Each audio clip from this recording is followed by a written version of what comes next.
What if I told you that the biggest threat to your relationship isn't cheating or money problems, but something that you do every single day without even realizing it? It's called mind reading, and it's more common than you think. Mind reading in relationships is when we assume that we know what our partner is thinking or feeling without them actually telling us. You know, there's times when you're sure your partner is mad at you even though they haven't said a word.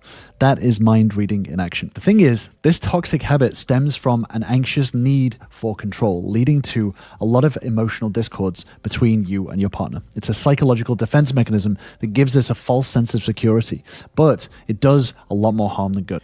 So in this video, we're going to dive into the science behind this relationship wrecking habit, and more importantly, how to break free from it. So, you know, a lot of us think to ourselves, I know my partner better than anyone else. And sometimes we're blindsided by divorce, separation, breakups, arguments. The reality is, even trained psychotherapists can't accurately predict another person's thoughts and feelings. So what makes us think that we can do it in our relationships? Let's take an example. You ask your partner if they think their new coworker is attractive. And your partner pauses for a moment before they tell you, no, they don't think they're attractive. You start to think to yourself, well, if the answer was no, then they wouldn't have paused. They must think that they're attractive. Perhaps they think the coworker is hotter than me. Maybe they're cheating on me. Maybe they don't care about me. Before you know it, you've constructed an entire narrative about your partner's feelings and motivations, all without a shred of actual, real evidence. This is the mind-reading trap in action. This psychological mechanism is rooted in our own human need for control and certainty.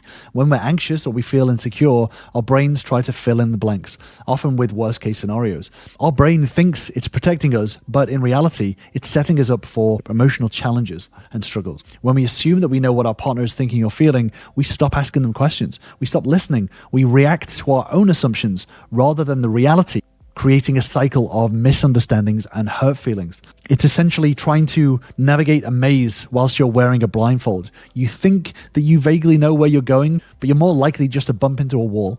So it's really important to just be aware of this habit first and internally acknowledge that we can't actually read minds. As soon as we start to do this, then we start to open the door for better communication, better emotional connection, and intimacy with our partners. So why? Why do we think that we're so good at guessing what's going on in our partner's head? You know, all of the research shows that our ability to accurately predict others' thoughts and feelings is a lot lower than we think.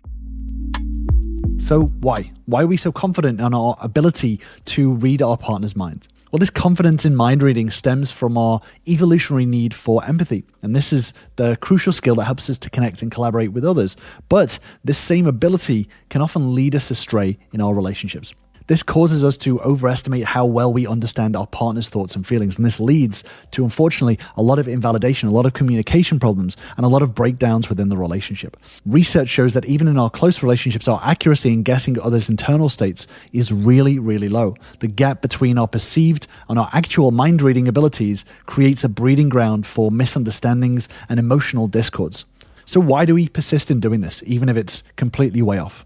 Well, the answer lies in our psychological need for control and certainty. When we're feeling anxious or insecure, our brains try to fill in the blanks, often with worst-case scenarios. This is our brain's way of trying to protect us from hurt, from pain, from rejection. We believe that by predicting our partner's thoughts and feelings, we can somehow manage the situation better. We can control the situation to avoid us being hurt. This is why emotions play such a significant role in exacerbating our mind-reading tendencies. As an example, when we're anxious or angry, we're more likely to jump to conclusions about what our partner is thinking or feeling. And these heightened emotional states can make us even more convinced that we were right in our assumptions, even when we're way off base. This is what some people call a negative sentiment override. When we're in the state, we're more likely to interpret neutral or even positive actions from our partner in a negative light. This can create a self-fulfilling prophecy where our negative assumptions actually lead to more negative outcomes in our relationship. It's like a feedback loop that loops in on itself. You know, a lot of people don't really think about how much subtle emotions can have an impact on your communication in your relationship. Recognizing these patterns is really crucial in order to have conversations that actually heal your relationship and overcome the challenges and discords that happen in every single relationship. And this is exactly what I work on with my ultra normal members, recognizing these patterns in order to overcome them so so that you can start having conversations that do heal the relationship and move the relationship forward. And if you do want to join us, then join me on my free Relationship Bootcamp, where you'll learn the same tools and steps that all of my members have used to start turning their relationships around today. Just click on the link in the description to get started. So it's important to understand that mind reading can be seen as a form of relational worrying. We might think, because I'm right about what you're thinking and feeling, I have some control. And soon you'll realize that I'm right. This gives us a false sense of security, but it backfires, leads to a lot more conflict and disconnection between our partners and ourselves. So now that we know that our mind reading abilities aren't as sharp as what we thought, that there's a simple exercise that can transform your communication and deepen your connection. The key to breaking the mind reading habit lies in embracing uncertainty, something often we try to avoid in relationships. So I'm going to dive into a step-by-step visualization exercise that can help combat mind reading and foster healthier communication moving forward.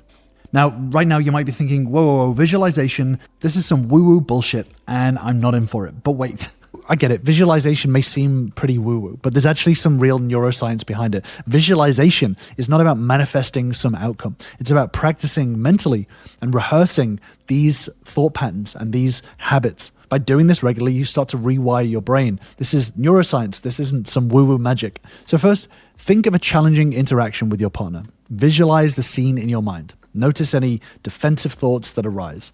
These thoughts are often the starting point for mind reading. The next step is to acknowledge any discomfort that you're feeling. This is natural to feel uneasy when we feel uncertain, but recognizing this discomfort is really crucial for growth. Then as you recognize this, think to yourself, I don't know. This simple but powerful phrase is accepting uncertainty and opening yourself up to new possibilities. Understanding and appreciating that you don't know what you don't know is really crucial. Next, ask yourself, what might I be missing that matters to my partner? This question shifts your focus from assumptions to curiosity about your partner's true feelings and thoughts. This is a game changer in how you approach communication. This simple visualization exercise helps you to get into a habit and to rewire your brain to start thinking less about what you're feeling and your assumptions and more about what your partner may be thinking and may be feeling. And this helps you to become more curious and be able to start asking your partner questions rather than making assumptions about their internal state. And this stops this mind reading cycle. This approach aligns with what psychologists call cognitive flexibility, which is the ability to adapt our thinking in response to new information.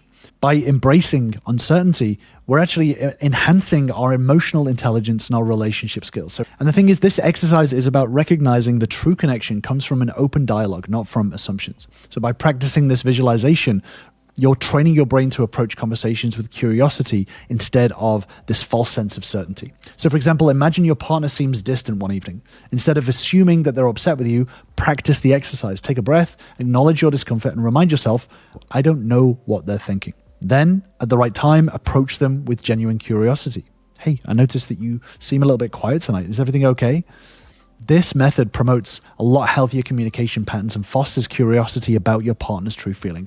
It's kind of a shift from mind reading to mind opening. And the result of this is that you get a much more authentic connection and it reduces the emotional discords within your relationship. It stops you making assumptions and invalidating your partner's feelings. Our brains can develop these habits and these loops that we aren't even aware of. This mind reading is part of multiple different insidious little thinking traps that we can fall into and can cause a lot of relationship drama. It can cause a lot of inflated emotional states and breakdown in communication. One of the crucial concepts to know is that how our brains can create these thinking traps. I've actually done a deeper dive into relationship drama and how your brain can become addicted to relationship drama. So I'll leave you with that video and I'll see you over there.